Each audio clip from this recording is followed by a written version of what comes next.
Good morning. So welcome to day 17 of SDPN's Game Over International Olympic coverage. I'm surprised I got that all out in one go. I thought I would stumble over that. But hey, how's it going? As the Olympics are winding down, obviously the events are getting less frequent. So we're gonna spend the majority of today's episode talking and previewing the Olympic men's gold hockey game. It's happening later today between ROC and Finland. But before getting to that, and also I'm gonna be bringing in Nick Barton, who was with me the first time that I did Game Over International, and I thought it'd be fitting to bring Nick in just because not only is the gold medal game taking place, but we also have the bronze medal game as well between Slovakia and Sweden, and we all know that Nick's favorite Leaf player of all time, is on Team Slovakia, so it'll be interesting to see what his thoughts are. Well, again, before getting into that, just want to quickly recap something that took place as far as medals go when it comes to Canada.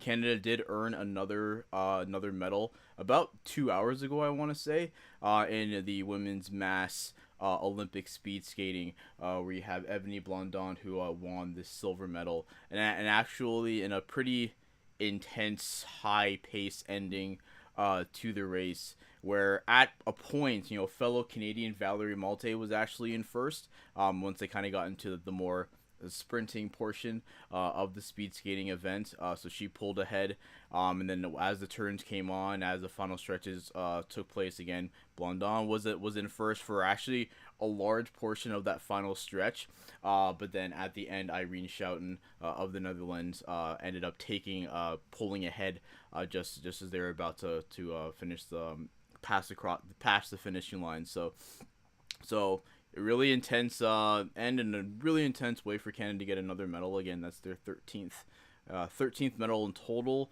and then their 8th silver medal actually at this year's Winter Olympics, putting Canada, I want to say, I think 11th. Yeah, 11th on the medal table. So that's great for them. That's solid there. Then again, I'm a big fan of speed skating, so anytime anyone can win a medal in that kind of intense final stretch event type of thing, I think is pretty solid. All right. So to start talking about the hockey that's going to be taking place today, let's bring in Nick Barton. Nick, how goes it? I'm good. A little bit tired because I'm not used to waking up this early, Hmm. similar to last time, but I'm ready. I'm so ready to talk Yeah. about this. Yeah, the wake up time has been kind of like a chronic discussion when it comes to this. Like Mikey Stevens is probably Oh, isn't gonna live that down. It's gonna be his meme for a while. Anytime, anytime you need to get Mikey Stevens on an interview, like, okay, make sure he wakes up on time for it. But appreciate having you on.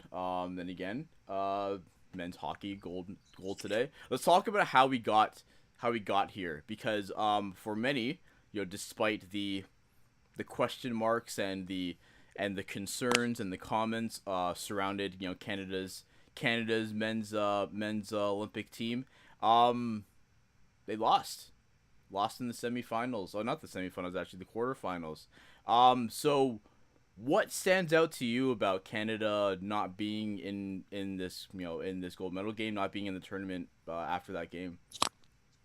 I think one of the things is just how difficult it is to put a team together during the Olympics. Like when one of the things that I found interesting was when you don't get NHL guys, it makes it a little bit more difficult just in the sense that rather than having a lot of players who are coming from the NHL who know each other, you're getting guys who play in North America, play in Europe, um, and some of them might not know each other as well as like maybe NHL players would. So I think when you put a team together like that, it makes it a little bit more difficult to really find chemistry really quick in a team. And although you might think that you have chemistry in a practice, when it comes to game time, it really makes it a little bit different. And when like you have guys like Mason McTavish, Josh Hosang, like it gets really exciting, and you get really excited for all these guys. Owen Power too, and then Eric Stahl coming. Like you get so excited to see how they do, and it was unfortunate that things didn't work out. Um, but I think when you look at it in the big picture, like there's some teams like maybe Finland or Sweden or Russia. A lot of these teams have guys who have played together a lot and know each other. I'm not saying Canada hasn't because they probably have, but I don't think they were as familiar with each other as they would have liked to be. And I think that was one of the things that made it a downfall for them. Yeah, definitely. I think the chemistry aspect of it is definitely is underrated. And as you brought up, like a lot of the players on like other teams are like have played on the same KHL team, have played on the same like Swedish Hockey League team. So there's like there is that built-in chemistry, and I think that is an interesting point. And when you think of how the third period game went against Sweden, when the line blender just started going, um, I think that just kind of really enforces and enhances that issue. A post from the part that Canada did come to this tournament with a very veteran heavy or veteran focused group. So, speaking of that, are you on team Connor Bedard should have been on team Canada? I did not even think of that before. Yeah, that's actually been like I had that thought. And then like I've noticed like I know some people like I saw on Twitter people saying like hey like Connor Bedard should have been on the team, like Owen Power was on Canada, Connor Bedard should have been there. And then like anytime you see like and because Connor Bedard is Connor Bedard, like we see like these nightly like holy flip highlight videos from him, and then there's always like a couple people in the comments saying like Connor Bedard should have been on Team Canada.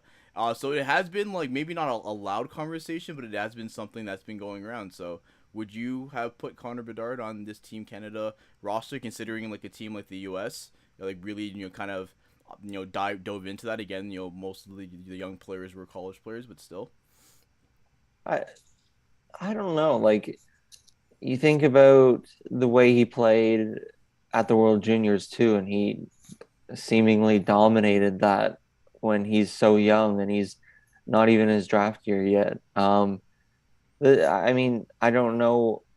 Could you put the same question out for Shane Wright? Like, Mm-hmm. it's always it's always a possibility. I mean, at some points, I would have liked to see the team go a little bit younger. Like, it would have been maybe a breath of fresh air a little bit. Like, they did have Owen Power and Mason McTavish and Ken Johnson, and when you look at a guy like Ken Johnson, like that guy is pretty skilled and he's not afraid to pull off anything. And even Mason McTavish, I think, was one of the guys who tried or wanted to try the Michigan in one of the games. Mm-hmm. Um, I would have liked to see one of Shane Wright or Connor Bedard there. It would have made it a lot more exciting. I think it would have also made more people want to wake up or want to watch the games.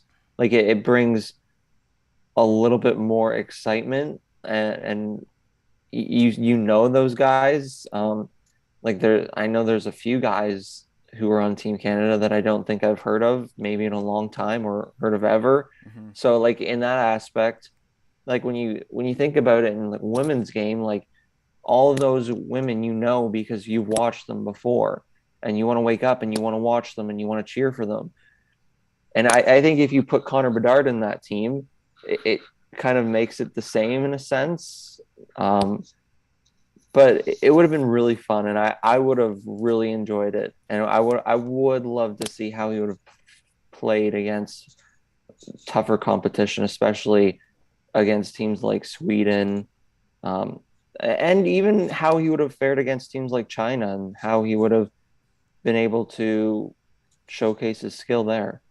Yeah, definitely. I think it is an interesting comparison for sure because and I think the point on giving people I guess extra incentive to watch the games I think is really sound as well because like I know a lot of people who for example are paying attention to like the 2022 draft class have been watching Slovakia, right? Because you have Uri Slivkovsky who's on Slovakia and is just a monster. Like 6'4", 218 pounds, has like 5 goals.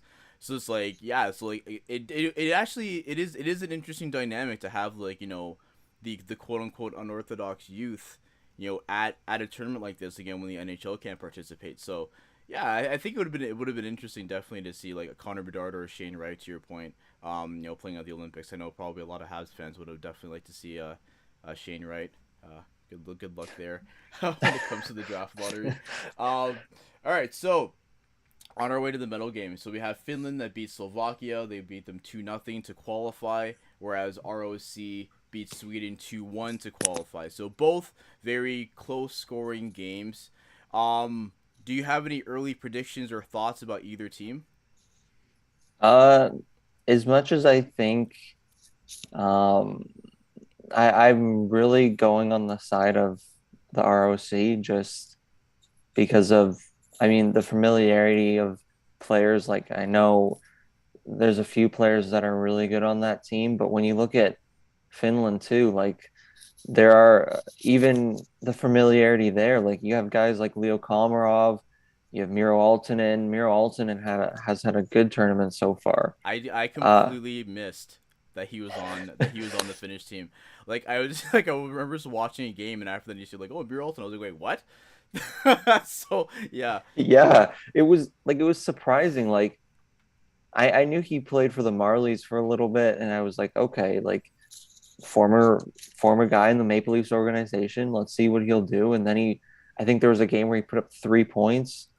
Um, so he's been really good. I mean, Leo Komarov has been himself all tournament. I remember, I think last game he checked the guy into the bench. So it'll be interesting to see.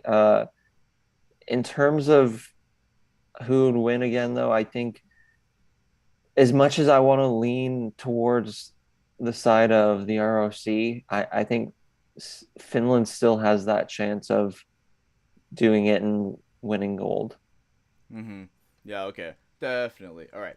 So let's play a game, the jigsaw style. Okay. So I'm gonna read you. I'm gonna read you some stats.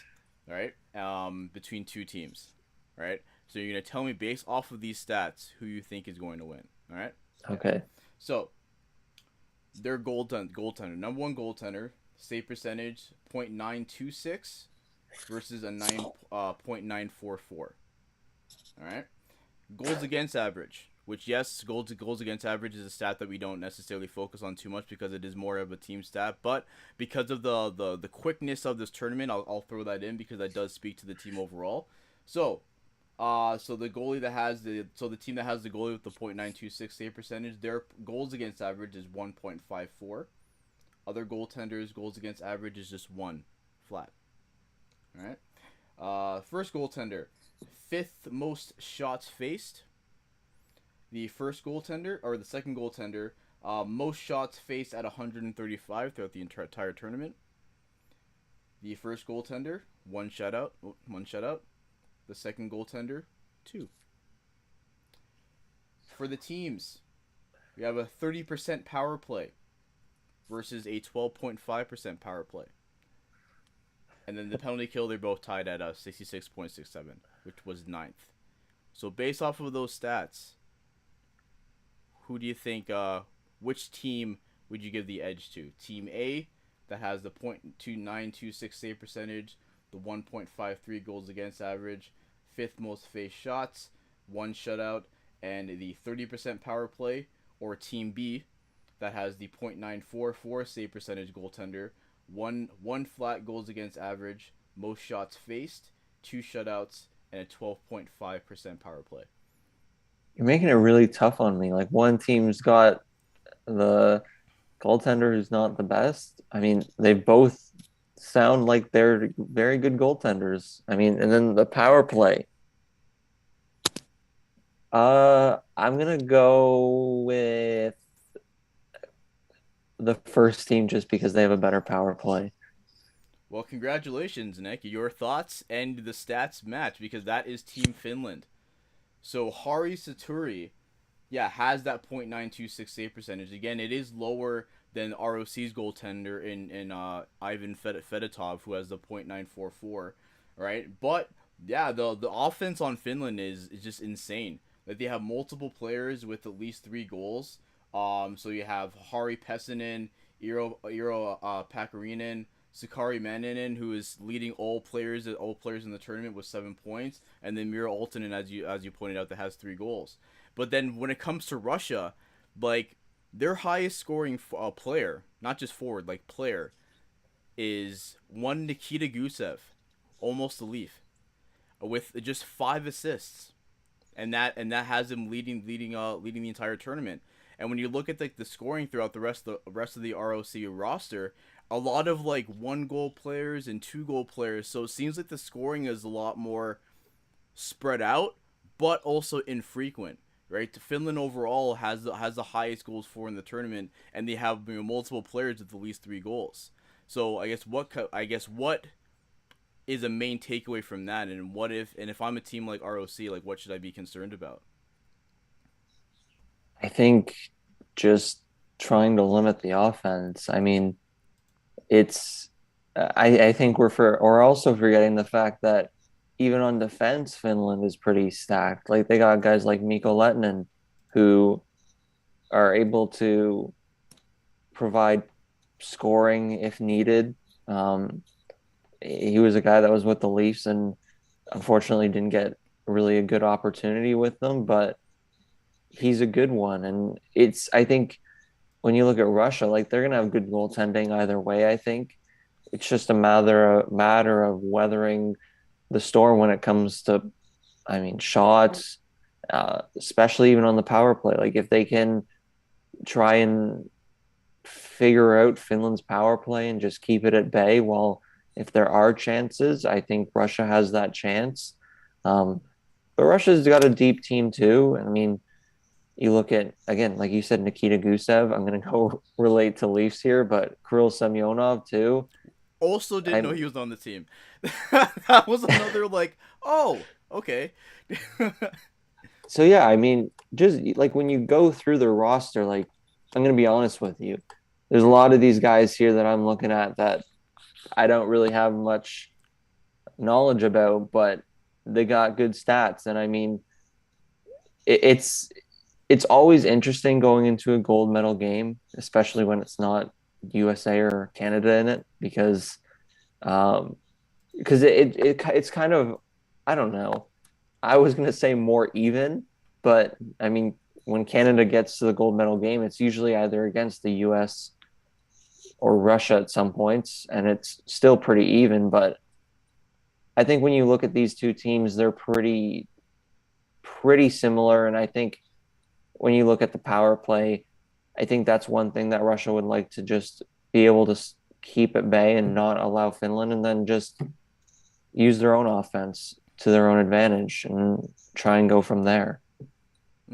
Yeah, and I think to that point, I think that's where goaltending is really going to be. I think the deal breaker between the two teams because, again, like both goaltenders are very capable. But the ROC goaltender has definitely had to work more, right? I think Yeah. when you have a team that doesn't score as often and also gives up a lot of shots, I think you can attribute a lot of the success of ROC to Ivan Fedotov. So, um, I think that'll be the huge thing. I mean, like if Finland gets a lot of scoring chances, which I think when you look at their game against Slovakia, for example, that took place a lot where a lot of scoring chances early. I don't think scoring happened until like the third period. So if you have the ROC goaltender just like standing on his head and just denying everything, and then if the ROC has their opportunities, then hey, maybe they win. Maybe they kind of squeak out a victory there. But let's make some predictions. What are your predictions? Maybe like a final score. Any standout players? Any of that stuff? Uh, I'm gonna go 4-3 Finland. Hmm. Leo Komarov scoring the game-winning goal. Imagine it's a game of just like only former Leaf score. So you have Komarov scores, Altonen scores. Uh, we'll give Gusev a goal. Right? Yeah. Okay. I like it. I think. Again. Hmm. Like all signs are telling me that Finland is going to win it, and I think it would be cool to see Finland win it. It would Um. be. At the same time, I think it'd be fascinating because like ROC, like they're defending a title, like they won the last Hmm. men's hockey Olympics, so they do have something to prove here. And again, the goaltending is fascinating. So you know what, I think we've seen a lot of like 2-1 games as of late. I think I'll say 2-1 ROC. I think both goaltenders will make it pretty close. And I wouldn't be surprised if it just ends up being like a 1 goal game, a 1 goal decision, and then goaltending just shuts things down. And then it keeps Finland from getting back at it. So yeah, let's play the other side. So yeah, 4-3 Finland for Barden, and then we have 2-1 prediction from yours truly. That was lame. Ignore that. It's 6 Ignore. a.m. It's okay. Yeah, ignore that. All right. So gold medal game. Let's talk about the bronze medal game because again, as I mentioned, you have some skin in that one with your boy Marty Marins. So do you have any thoughts, any predictions about that game, Slovakia versus Sweden? I mean, I hope it's difficult because like you got like you said, Martin Morenson. I would like that would be cool. It'd be cool for him to get a medal. On the other side though, you have a guy like Pontus Holmberg, who's a Leafs prospect, who you'd like to see do well, and that's always an interesting thing is especially with like the US, like with Matthew Nyes and Nick Abruzzese, like I wanted to see them do well, and unfortunately they didn't. But I think I'm gonna go on the side of Martin Morenson here. I think I gotta support him through all of our trials and tribulations. uh, he's been one of Slovakia. I think it's either first or second in ice time for Slovakia. He's been leaned on a lot, and he should be. He's a great defender, great defenseman. Um, but I really hope Slovakia, if they can pull out a win, just so he can bring home a gold medal, a bronze medal. Mm, I wanted Canada to bring home a gold medal just so when Josh Hosang returned to the Marlies, I could see it. yeah, that would have It been really sucks. sick. And like it was funny because I was gonna tell you right before we started. I interviewed Nick Robertson a few days ago, and I asked him like, or it was before Canada played and the U.S. played in the elimination rounds, but I was like, who's gonna win? He's like the U.S. And then next thing you know, they're both eliminated. So you kind of like come back and be like, "Hey, what happened? What happened? Yeah. That prediction doesn't look too good there." That's awesome. Yeah, but I'm gonna go with my heart says Slovakia, but I know probably deep down Sweden might just come out and probably dominate and probably win. But you never know. Like Switzerland was a surprise in the qualification rounds, and I'm actually surprised they didn't go a little bit farther. But I think again, my heart's gonna go with Slovakia, but I think Sweden might pull out the win, unfortunately. Yeah, I mean, I think Slovakia is the more quote unquote, I guess, heart story of this because if they get a bronze here, that'll be their first medal since 1992 before the split when Czechoslovakia was still a thing. So I think that could be something to cheer for. But yeah, I kind of agree with you. I think Sweden does take the win here. I think aside from like players like Pontus Holmberg, I think you also have like Lucas Wahlberg who's had a great who has had a great tournament for Sweden so far. But who knows? Who knows? Maybe Martin Marinson scores the first goal of the game again, just like he did against I guess against Latvia. So we'll see. Seeing eye point shot. Hey, you know what? I'm not gonna lie, man. I watched that goal, and I saw his footwork at the blue line. And I was like, hey, you know what? I don't know. Somebody Remember when Marinson like first got sent down to like the Marlies like I don't know if it was last season or the season before, and he just like morphed into Bobby Orr. Like, he it's so crazy. Like he goes down to the AHL and he does everything. He's like, I remember last season when he went down, like he was toe dragging guys, he was dangling. He like you said, he was Bobby Orr, basically was. Mm-hmm. somebody replied to me in one of I don't remember what tweet it was, but it was like if Martin Marincin was half a second quicker, he would be a $5 million defenseman in the NHL. Yeah. And it's probably true. Like he's a big guy. He's I think I know the Marlies head coach Craig Moore last season said like he's one of the best defenders in the AHL. So I mean, it it would be nice if he somehow in the back half of his career found that five extra half a second and was able to put it together. But no, it'll be interesting to see, and hopefully, hopefully he scores a goal. Maybe I should put money on that. Hey, I mean, yeah, why not? I think that'd be an interesting bet. Um, this actually, I was like, so when you're talking about, like the idea of how like we're having the conversation of like players looking like different levels of elite depending on where they're playing.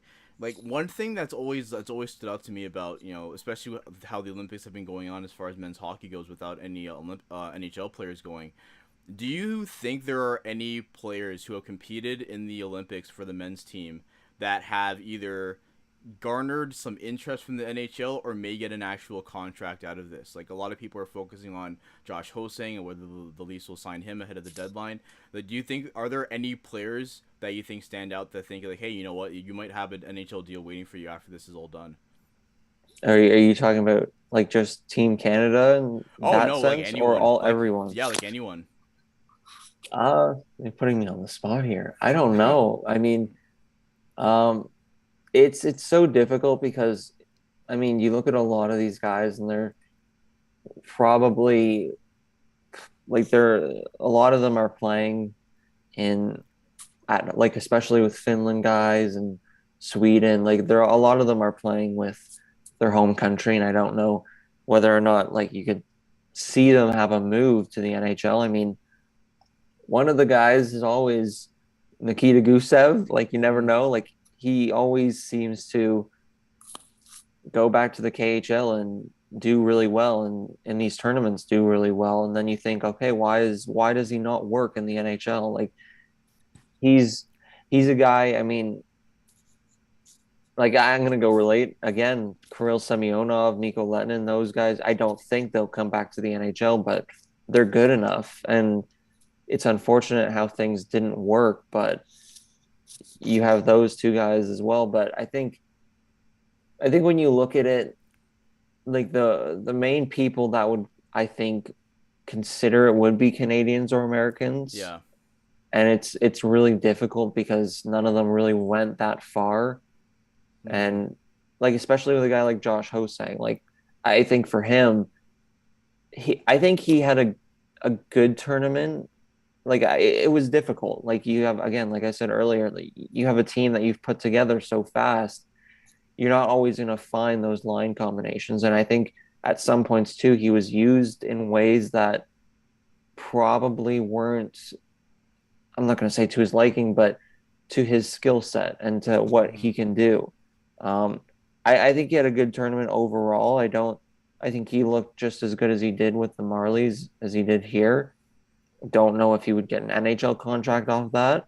Um, but again, it's really difficult because, like I said, a lot of these guys are playing for their home countries already, and it's probably a little bit difficult. I don't know how contracts would work in terms of Mm-hmm. like just saying, you know what, I'm done here. I'm going to go play in the NHL because I have an offer. But I think when you would look at the bigger picture, it would have been more Americans or Canadians, and unfortunately, they didn't get as far as they would have liked to.